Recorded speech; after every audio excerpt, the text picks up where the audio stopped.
Hello नमस्कार साथियों।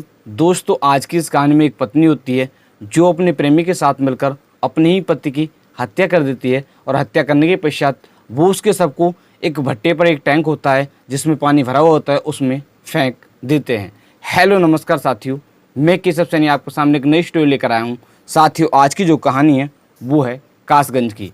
आज की इस कहानी को शुरू करने से पहले मैं आपसे एक विनती करना चाहूँगा कि अगर आप हमारे यूट्यूब चैनल पर पहली बार आए हों तो चैनल को अवश्य सब्सक्राइब करें, वीडियो को लाइक करें और शेयर करें। साथियों, आज की जो कहानी है वो है कासगंज की। उत्तर प्रदेश में एक ज़िला पड़ता है फर्रुखाबाद। उस ज़िले में एक थाना पड़ता है कायमगंज और उस थाना क्षेत्र में एक गाँव पड़ता है उलियापुर। उस गाँव का रहने वाला एक व्यक्ति होता है जिस व्यक्ति का नाम होता है रतिराम नट। साथियों, जिनकी आयु लगभग 50 या 52 साल के करीब में होती है। साथियों, उनकी जो पत्नी होती है उनकी पत्नी का नाम होता है रीना, जो एक ज़िला पड़ता है कासगंज और उस ज़िले में एक कस्बा पड़ता है भरगैन कस्बा। उस कस्बे की रहने वाली होती हैं। कह सकते हैं कि उनके साथ शादी हो जाती है। शादी होने के पश्चात ये जो होते हैं जिसका नाम होता है रतिराम, वो अक्सर अपने ससुराल में या कह सकते हैं कि जो लड़की का मायका होता है वहाँ पर रहकर मजदूरी किया करते थे। साथियों, इसी बीच उनकी जो पत्नी होती है उनकी पत्नी का अपने ही गांव के एक व्यक्ति होता है जिस व्यक्ति का नाम होता है हनीफ। उसके साथ प्रेम प्रसंग शुरू हो जाता है। साथियों, कुछ दिन तक उसके जो पति होते हैं उनको इनके प्रेम प्रसंग के बारे में पता नहीं चलता है। इस घटना से कुछ दिन पहले उसके जो पति होते हैं उसको इनके प्रेम प्रसंग के बारे में पता चलता है। साथियों, जैसे ही इनके प्रेम प्रसंग के बारे में पता चलता है तो वो उसका विरोध करते हैं। साथियों, इसी तरह से आए दिन दोनों पति पत्नी में आपस में झगड़ा हुआ करता था।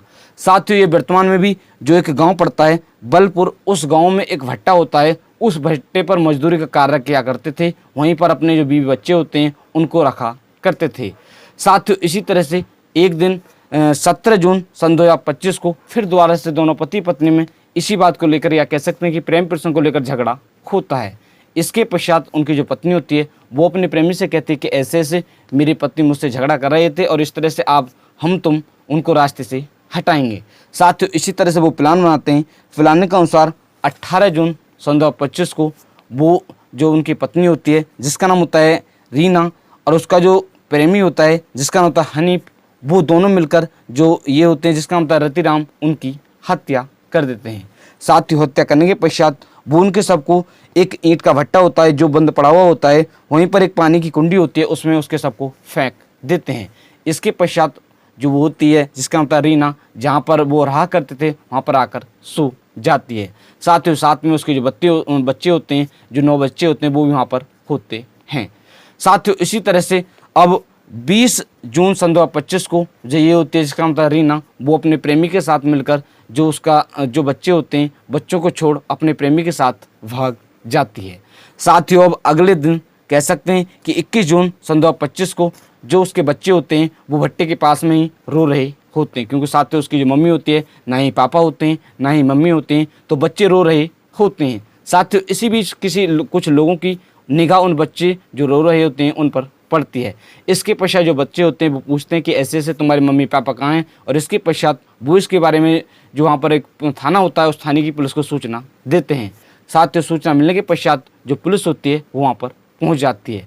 पहुँचने के पश्चात अब जो पुलिस होती है जो मृतक के परिवार वाले होते हैं उनको सूचना देती है। सूचना मिलने के पश्चात मृतक का एक भाई होता है जिसका नाम होता है अरविंद, वो थाने में जाता है, रिपोर्ट दर्ज कराता है कि ऐसे ऐसे मेरे भाई की जो उसका भाई होता है उस भाई की गुमशुदा की रिपोर्ट दर्ज कराता है और कहता है कि ऐसे ऐसे मुझे शक है तो जो मेरे भाई की पत्नी है जिसका नाम होता है रीना और उसका जो प्रेमी है जिसका नाम होता है हनीफ, उन दोनों ने मिलकर उसकी हत्या की है। साथ ही जो पुलिस होती है वो देखती है तो उनकी जो पत्नी होती है जिसका नाम होता है रीना, वो भी गायब होती है। साथ ही अब पुलिस जो होती है वो रिपोर्ट दर्ज कर लेती है और इसके पश्चात अब पुलिस उन दोनों की तलाश जो पुलिस है वो उन दोनों की तलाश कर रही है। तलाश करने के पश्चात जो पुलिस है उनके साथ सख्त से सख्त कार्रवाई करेगी। पुलिस अध्यक्ष अंकिता शर्मा ने बताया कि फिलहाल में जो पुलिस है वो दोनों जो प्रेमी प्रेमिका हैं उनको जांच पड़ताल कर रही है। गिरफ्तार करने के पश्चात उनके साथ सख्त से सख्त कार्रवाई की जाएगी, उनको जेल भेज दिया जाएगा और इसके पश्चात जो भी सख्त से सख्त कार्रवाई है उनके साथ की जाएगी। साथियों, आज की इस कहानी को सुनाने का उद्देश्य किसी व्यक्ति को परेशान करना नहीं है, किसी का दिल दुखाना नहीं है, सिर्फ आप लोगों को जागरूक करना है कि आप लोग इस तरह का कोई भी कदम ना उठाएं। साथियों, आज की जो कहानी है इस कहानी को मैंने कुछ न्यूज़ के माध्यम से पढ़कर आप लोगों को सुनाया था, जैसे Dainik Bhaskar news, news 18 news और यूपी तक न्यूज़ और Amar Ujala news. In news के माध्यम से पढ़कर मैंने आप लोगों की कहानी सुनाई थी। आप सभी लोग मस्त रहें, स्वस्थ रहें। मिलते हैं आपको नेक्स्ट कहानी के साथ। नमस्कार, धन्यवाद।